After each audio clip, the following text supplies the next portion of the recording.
Assalamualaikum warahmatullahi wabarakatuh. Apa kabar semuanya? Semoga sehat selalu. Hari ini ketemu lagi sama saya untuk mata kuliah Audit Intern Bank. Dan sekarang masuk untuk tema kelima. Langsung saja saya akan share slide-nya. Untuk materi pertemuan 5 ini, kita akan belajar mengenai ruang lingkup sistem pengendalian intern bank dan prinsip internal kontrol. Dari mulai pengertian, tujuan sistem pengendalian intern, pihak-pihak yang berkepentingan, faktor pertimbangan dan penyusunan sistem pengendalian intern bank, dan lingkungan pengendalian, serta yang terakhir kita akan pelajari tentang prinsip internal kontrol. Mohon disimak dengan baik materi yang telah saya jelaskan. Nanti kita ketemu di sesi Google Meet atau di video conference. Jika ada yang tidak dipahami, boleh langsung ditanyakan kepada saya dan bisa didiskusikan bareng-bareng di kelas. Yang pertama adalah definisi sistem pengendalian intern bank atau biasanya kita bilang audit internal bank. Pengendalian intern ini merupakan suatu mekanisme pengawasan yang ditetapkan oleh manajemen bank secara berkesinambungan atau ongoing basis. Gunanya kenapa sih dilakukan secara berkesinambungan si audit ini, audit intern bank ini kenapa dilakukan berkesinambungan? Ini adalah fungsinya untuk menjaga dan mengamankan harta kekayaan bank, menjamin tersedianya laporan yang lebih akurat, kemudian meningkatkan kepatuhan terhadap ketentuan yang berlaku, mengurangi dampak keuangan atau kerugian, mengurangi penyimpangan termasuk kecurangan atau fraud, dan pelanggaran aspek kehati-hatian. Kemudian terakhir adalah gunanya meningkatkan efektivitas organisasi dan meningkatkan efisiensi biaya. Itu tadi adalah guna atau fungsi kenapa dilakukan sistem pengendalian intern bank secara berkesinambungan atau terus-menerus ya. Nah, selanjutnya adalah tujuan sistem pengendalian intern secara spesifik. Kalau tadi adalah fungsinya, ini adalah tujuannya per masing-masing tujuan, ada tujuan kepatuhan, tujuan informasi, tujuan operasional, dan tujuan budaya risiko. Ini yang pertama dijelaskan dulu untuk tujuan sistem pengendalian intern bank untuk tujuan kepatuhan. Tujuan kepatuhan ini apa sih? Ini adalah tujuan yang berkaitan dengan kepatuhan terhadap perundang-undangan atau peraturan yang berlaku. Ini tujuannya adalah untuk menjamin bahwa semua kegiatan usaha bank telah dilaksanakan sesuai dengan ketentuan dan peraturan perundang-undangan yang berlaku, baik ketentuan yang dikeluarkan oleh pemerintah, otoritas pengawasan bank maupun kebijakan, ketentuan, dan prosedur internal yang telah ditetapkan oleh bank. Kemudian ini ada tersedianya yang kedua, tersedianya informasi keuangan dan manajemen yang benar, lengkap, dan tepat waktu. Ini adalah tujuan informasi dari tujuan sistem pengendalian intern bank. Tujuan informasi ini untuk apa?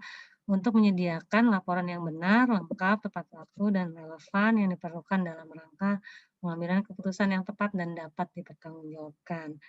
Terus yang ketiga, ini ada tujuan operasional, yaitu untuk menjaga dan meningkatkan efisiensi dan efektivitas dari kegiatan usaha bank. Kemudian yang keempat, yang terakhir dari tujuan audit internal bank atau sistem pengendalian internal bank adalah tujuan dari budaya risiko. Ini adalah untuk meningkatkan efektivitas budaya risiko atau risk culture pada organisasi secara menyeluruh. Ini untuk mengidentifikasi kelemahan dan menilai penyimpangan secara dini dan menilai kembali kewajaran atas kebijakan prosedur yang ada di bank yang sudah dilakukan secara berkesinambungan.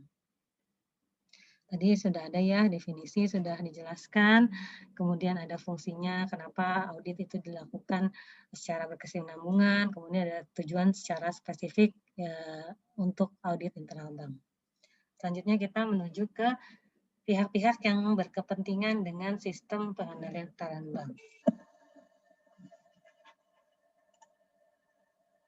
Ini siapa aja sih yang berkepentingan dalam audit intern bank? Terselenggaranya sistem pengendalian internal yang handal dan efektif menjadi tanggung jawab semua pihak yang terlibat dalam organisasi bank. Ini ada Dewan Komisaris dengan tanggung jawabnya melakukan pengawasan terhadap pelaksanaan pengendalian intern secara umum, termasuk kebijakan direksi yang menetapkan pengendalian intern tersebut. Kemudian ada direksi Ini direksi bank mempunyai tanggung jawab menciptakan dan memelihara sistem pengendalian intern yang efektif, serta memastikan bahwa sistem tersebut telah berjalan aman, sehat, dan sesuai tujuan pengendalian intern yang ditetapkan bank.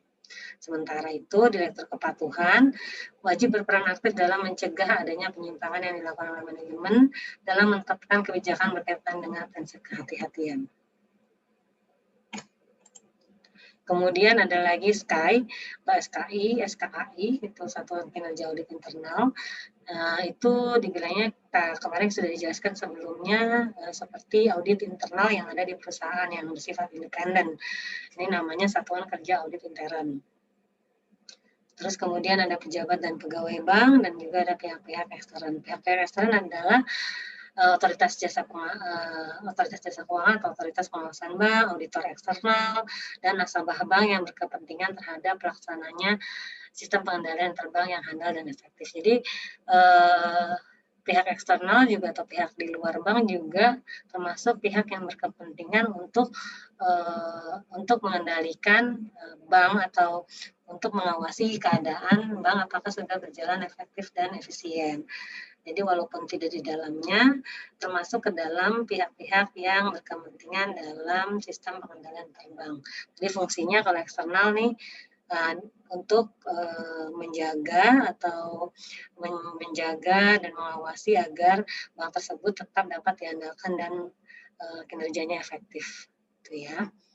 Kemudian ini ada faktor pertimbangan dalam penyusunan sistem pengendalian internal bank. Bank harus memiliki sistem pengendalian internal yang dapat diterapkan secara efektif dengan memperhatikan faktor-faktor sebagai berikut. Ada total aset, jenis produk dan jasa yang ditawarkan, kompleksitas operasional, profil resiko, metode yang digunakan, dan ketentuan peraturan perundang-undangan yang berlaku. Ini dalam menyusun ini ya, sistem pengendaliannya seperti apa. Nah, sebelum kita menyusun, kita harus perhatikan dulu nih faktor-faktornya yang ada di sini, ada 6. Jadi sebelum kita bikin guidance atau aturan-aturan yang ada untuk diperiksa lebih lanjut, untuk dilakukan berkesinambungan, kita harus periksa atau kita harus perhatikan yang bisa diterapkan tuh apa aja, yang bisa menjamin keefektifan kinerja suatu bank. Terus kemudian ini ada prinsip-prinsip pengendalian internal. Di sini ada lingkungan pengendalian atau control environment. Ini lingkungan pengendalian mencerminkan keseluruhan komitmen, perilaku, kepedulian, dan langkah-langkah Dewan Komisaris dan Direksi Bank dalam melaksanakan kegiatan pengendalian operasional bank. Unsur-unsur lingkungan pengendalian meliputi, ini ada struktur organisasi, gaya kepemimpinan, integritas, kebijakan, atensi, komite manajemen risiko, dan faktor-faktor eksternal yang mempengaruhi operasional bank dan penerapan manajemen risiko. Terus ada lagi, tadi ada lingkungan pengendalian ya, prinsipnya yang pertama. Ini adalah penjelasannya. Kemudian ini ada penilaian risiko. Ini ada organisasi menetapkan tujuan yang jelas agar identifikasi dan penilaian risiko terkait tujuan-tujuan itu bisa dilakukan. Kemudian organisasi melakukan identifikasi risiko untuk pencapaian tujuan entitas secara menyeluruh dan melaksanakan analisis risiko sebagai landasan untuk menetapkan manajemen risiko. Organisasi mempertimbangkan potensi kecurangan atau fraud dalam melakukan penilaian risiko. Kemudian organisasi juga melakukan identifikasi dan penilaian atas perubahan-perubahan yang mungkin berdampak signifikan terhadap sistem pengendalian internal. Jadi untuk kita dalam melakukan pengendalian internal, kita harus perhatikan nih prinsip-prinsipnya tadi, prinsip-prinsip yang ada. Kita harus lihat lingkungan pengendaliannya bagaimana, terus kita lihat dari penilaian resikonya bagaimana di organisasi tersebut, apakah sudah mempertimbangkan potensi kecurangan, apakah sudah menetapkan tujuan-tujuan yang jelas, dan apakah sudah melakukan identifikasi dan penilaian atas perubahan-perubahan yang mungkin berdampak signifikan terhadap sistem pengendalian internal.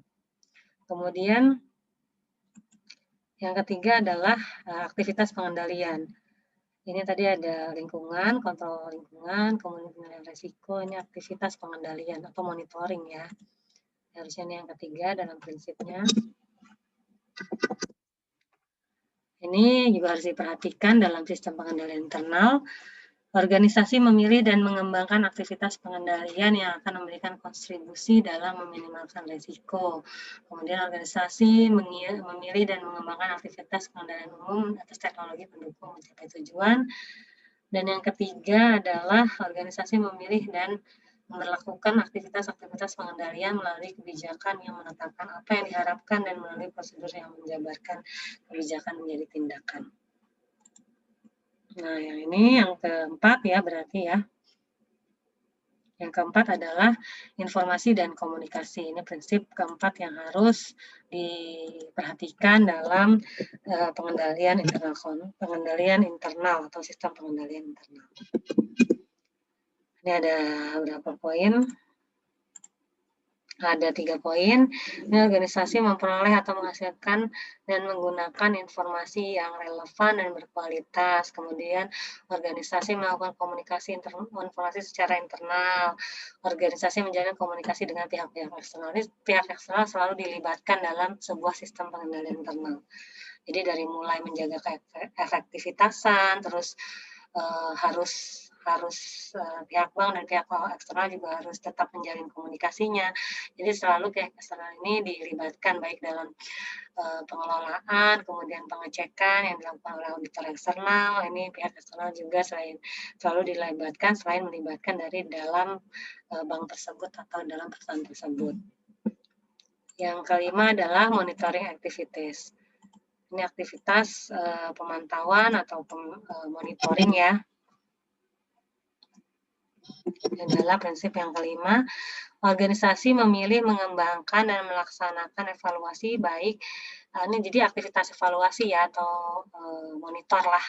Organisasi memilih mengembangkan, melaksanakan evaluasi yang baik yang dilakukan secara terus-menerus, sustain atau berkelanjutan maupun dilakukan secara terpisah untuk memastikan apakah komponen-komponen pengendalian internal ada dan berfungsi. Kemudian yang kedua, organisasi mengevaluasi, mengkomunikasikan kelemahan pengendalian internal secara tepat waktu kepada pihak-pihak yang bertanggung jawab untuk mengambil tindakan korektif, termasuk manajemen, puncak, dan dewan komisaris untuk sebagaimana mestinya. Ini harus dilakukan. Yang kelima adalah aktivitas pengendalian yang biasanya ini bilang. Monitoring itu pengawasan, pengendalian, evaluasi ya yang dilakukan terus-menerus setelah kegiatan berlangsung. Jadi ini organisasi memilih, mengembangkan, melaksanakan evaluasi secara terus-menerus. Dan adalah kegiatan yang terakhir dari 5 prinsip dari sistem pengendalian internal. Tadi yang pertama adalah lingkungan pengendalian atau control environment, penilaian resiko, aktivitas pengendalian, informasi dan komunikasi, dan yang terakhir adalah aktivitas monitoring atau aktivitas evaluasi juga sama ini yang dilakukan secara terus-menerus. Ini adalah bagian atau materi kita pada pertemuan kelima tentang internal control perbankan. Terima kasih telah menyimak dengan baik. Nanti kita ketemu di diskusi seperti yang sudah saya jelaskan tadi. Jika ada pertanyaan, boleh langsung ditanyakan dan diskusikan bareng-bareng. Sekali lagi terima kasih. Jika ada kesalahan, saya mohon maaf. Wassalamualaikum warahmatullahi wabarakatuh.